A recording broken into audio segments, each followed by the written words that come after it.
Lord Krishna Naman, Lord Krishna Naman to all of you, my all sweet dear student। आज हम physics का 11 chapter पढ़ेंगे, ठीक है।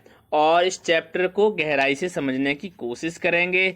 चैप्टर बहुत ही ज़्यादा अच्छा है, बहुत ज़्यादा आप एक्साइट हो जाएंगे चैप्टर पढ़ के, क्योंकि चैप्टर का नाम है लाइट, शैडो एंड रिफ्लेक्शन, ठीक है। प्रकाश, छाया और अपवर्तन, ठीक है। तो ये हम पढ़ने वाले हैं, प्रकाश, छाया और अपवर्तन। तो यहाँ पे हमें टाइम टू रिमेम्बर एक बार देख लेनी चाहिए। हमें यहाँ पे ल्यूमिनियस समझना है, ट्रांसल्यूसेंट क्या है, ट्रांसपेरेंट क्या है, ओपेक क्या है, रिफ्लेक्शन क्या है, रेक्टिलिनियर प्रोपेगेशन क्या है, ठीक है। आप चाहें तो इन्हें अपनी एक स्पेशल नोटबुक जो आपने बनाई है उस पर लिख सकते हैं, ठीक है। तो सबसे पहले हम बात करेंगे luminous and non luminous body के बारे में। The body which emit give out light are called luminous body. ऐसा कोई बॉडी जो कि लाइट को गिव आउट करे, लाइट को उत्सर्जित करे, लाइट को बाहर निकाले, है ना। तो ऐसी लाइट को क्या कहते हैं हम? प्रदीप्त, यानी कि ल्यूमिनियस बॉडी कहते हैं, प्रदीप्त बॉडी कहते हैं। जैसे कि sun, stars, burning candles, hot filaments in an electric bulb are luminous body. तो इतने जितने भी आपको एग्जांपल दिए हैं, जैसे कि sun, stars, burning candle, hot filament, ये सारे के सारे प्यारे विद्यार्थियों कैसे हैं? ल्यूमिनियस बॉडी हैं।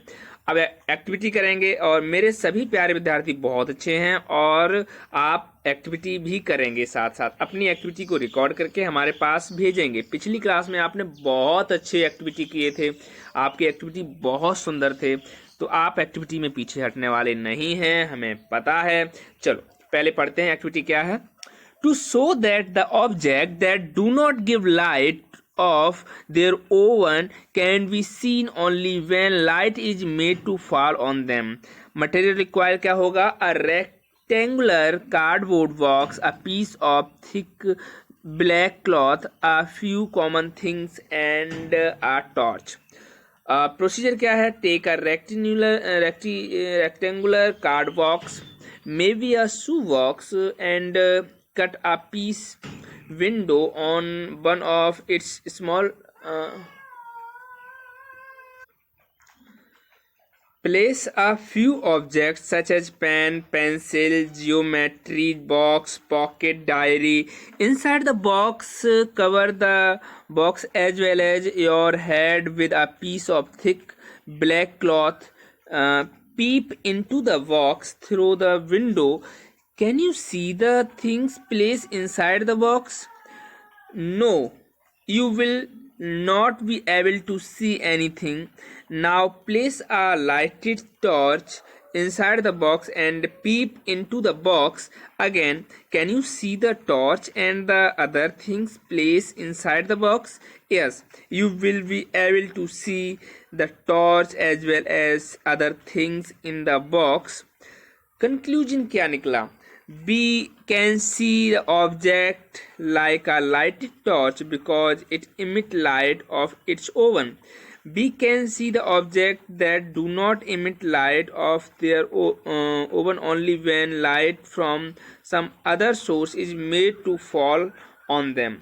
प्यारे विद्यार्थियों, आपको जैसे आपने कार्डबोर्ड के मतलब आपके पास शू बॉक्स है, उसके अंदर आपने कुछ ऑब्जेक्ट को रखा है, तो जब तक आप उसमें कोई ल्यूमिनियस लाइट नहीं डालोगे, है ना, कोई टॉर्च नहीं जलाओगे, तो कैसे आपको कुछ भी दिखाई नहीं देगा, है ना। दिखाई देगा क्या? नहीं दिखाई देगा। आप उसमें भले एक पोर कर लो, उसमें देखने की कोशिश करो, आपको नहीं दिखाई देगा कि उसके अंदर क्या है। और जैसे ही आप उसमें टॉर्च लगाते हैं आपको दिखाई देगा। प्यारे विद्यार्थियों, आप ऐसा एक वीडियो बना सकते हैं, अपने एक्सपेरिमेंट को कर सकते हैं और आप कर सकते हैं, आपने पहले भी किए हैं, ठीक है। तो आप प्लीज एक्सपेरिमेंट करिए। चलो अब हम एक बार देख लेते हैं। Luminous body, non luminous body, transparent, translucent, है ना, ओपेक सब्सटेंस, ये सब हम इस चैप्टर में पढ़ने वाले हैं। The body which do not emit or give out light are called non-luminous body. ऐसे बॉडीज जो कि लाइट उत्सर्जित नहीं करते हैं, जब वो लाइट उत्सर्जित नहीं करते हैं तो उन्हें हम कहेंगे नॉन ल्यूमिनियस बॉडी, अप्रदीप्त, अप्रदीप्त वस्तुएं या फिर बॉडीज, आप जो भी बोलें, जैसे कि for example table, chair, the earth, the moons et cetera are non luminous body. ठीक है,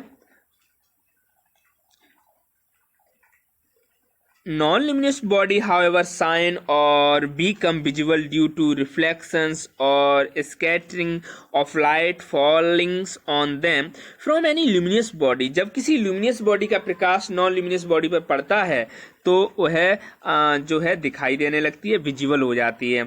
when such reflected or scattered light fall on nearby objects, such object also become visible। Many substances which are non-luminous at room temperature because luminous on strong heating।